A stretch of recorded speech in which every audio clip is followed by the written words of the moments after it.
Hey my friends, how you doing? Happy Friday or Saturday, depending on wherever you see this. I've got I wanted to share a few things. I've got this Dao Vua 210mm tall gyuto, which I've been using for a while, and overall I really like this knife, but I really wanted to share some rants and raves I have about this knife. First of all, I'm gonna start with the compliments. The overall shape and profile of the blade, the general thinness of it, the beautiful, not only aesthetically beautiful, but just beautifully polished fit and finish handle. It's not a mirror polished fine and choil, but totally comfortable. Nothing need to be done there. It's really, in some ways, a work of art for the price. I mean, you could almost say this is like a poor person's Takeda small gyuto. It's very reminiscent of a Takeda gyuto. You can see the thinness. This thing is a vegetable slayer. It flies through everything. Okay. I did some heavy thinning on this, especially because the tip was relatively thick relative to the rest behind the edge, and it still is, but I stopped thinning it, and there's a reason for that. And now we get to the rants. Now, I think you can see where I polished this bevel. You see the delineation between the softer and the harder steel, okay? Well, that looks like a cladding line, but it is not a cladding line. It is actually more of a homon, a differential hardening line. This is a monosteel blade, which is edge quenched to give harder steel right behind the edge, okay? But the problem is, jeez, got gnats on my cutting board. Sorry about that. No idea where those come from. The problem here is that the profile of this edge has a curve. I think you can all see that. But when they edge quenched this, they went psst, dunked it straight in. Whatever they used as their edge quenching fluid. So I think you can see here, the hardened steel begins barely above the edge in the heel of the knife, and again up at the tip. So that means, I don't know, 15, 20, 30 more sharpenings, I'm gonna be all out of steel.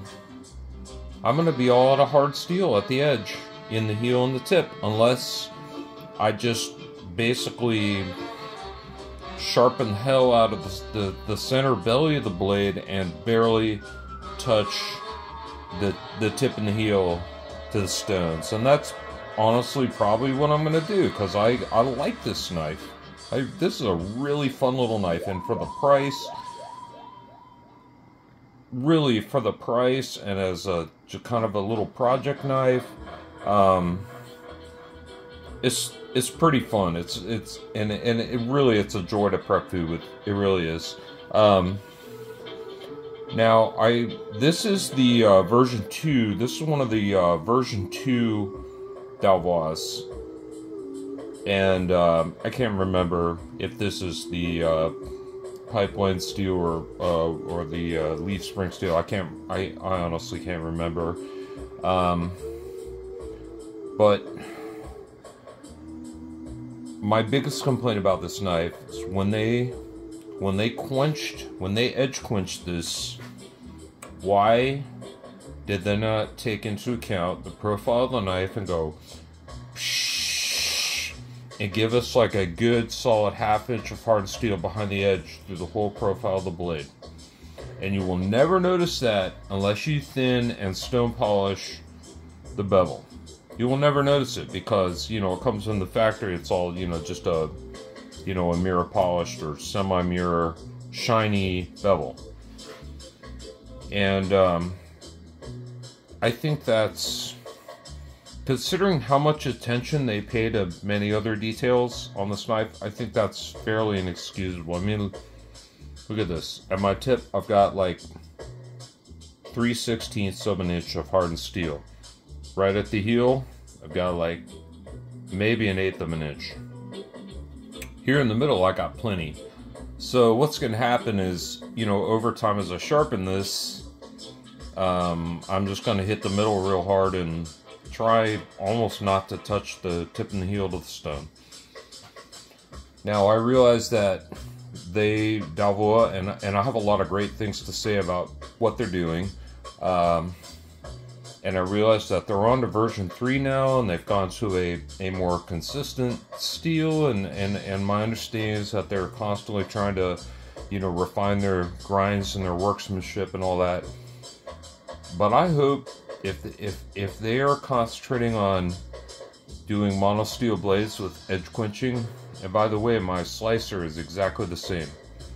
That's a longer, straighter blade, so it's not quite as pronounced. But if their long-term game plan is to stick with edge quenching, then I would really hope that they start quenching with the eventual profile of the knife taken into consideration. Now let's talk about some good things. So I recently sharpened this for the first time in quite some time, and I used my brand new Syrax 1000 grit and Rika 5000 grit. I had not used any soaking stones for quite some time. I got those two beautiful stones from Tokushu Knife, along with some other goodies that I haven't had a chance to roll out on video yet. But I really enjoyed sharpening with those stones, and they did really a great job on this edge. And then I just cleaned it up with a few licks on a soft leather strap. So I have been banging out some food prep with this here lately. But the other thing I just wanted to talk about, I'm getting ready to make a huge pot of sauce, and I'm getting rid of some ingredients that are a little over the hill that I had gotten to do something else with, and then ended up not using. But we hear a lot of talk about how a higher grit, you know, finished edge, like let's say above 2000 grit edge or whatever, won't cut something like green pepper skins or tomato skins. So what I have here is basically the two of the most like overripe, kind of semi-shriveled up, like if there could ever be a this tomato has been on my counter for 2 weeks. It still looks alright, but and I did verify that it's not rotten. But I'm just trying to use up these two things. So now we get back, now that I've gotten my little rant about Dao Vua's edge quenching out of the way, now I get back to my customary ranting about people saying that a finely polished edge will not penetrate tomato or green pepper skins. Because I promise you, this edge will. And this is sharp, you know, this is not a hard steel. It's like, you know, 57, 58 Rockwell. It takes an edge very easily. It performs very well. But I just wanted to make sure I got this positioned nicely. Yes. I mean, that was my bad.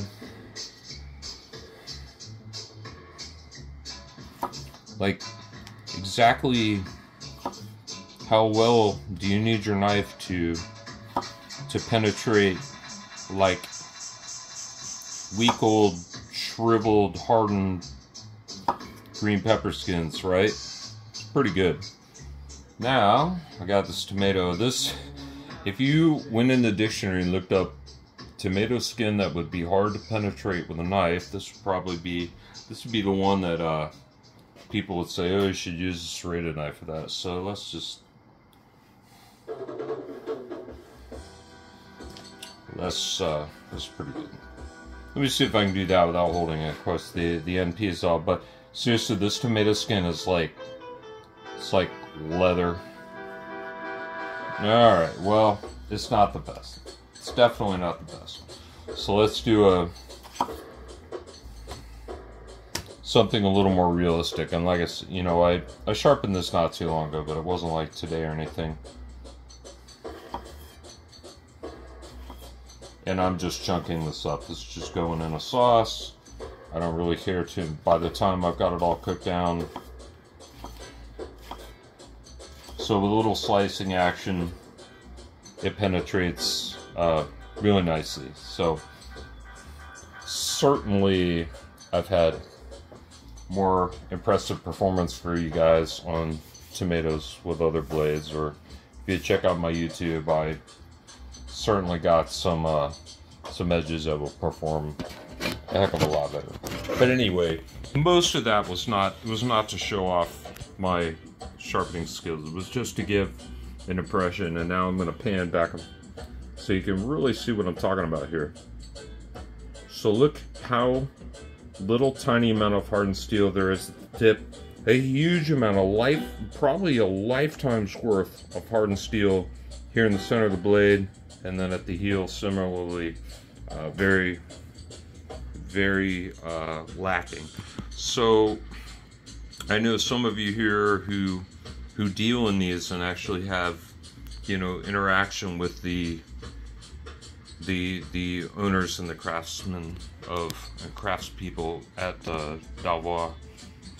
You know, maybe that's something you could mention to them as they're trying to up their game and get better.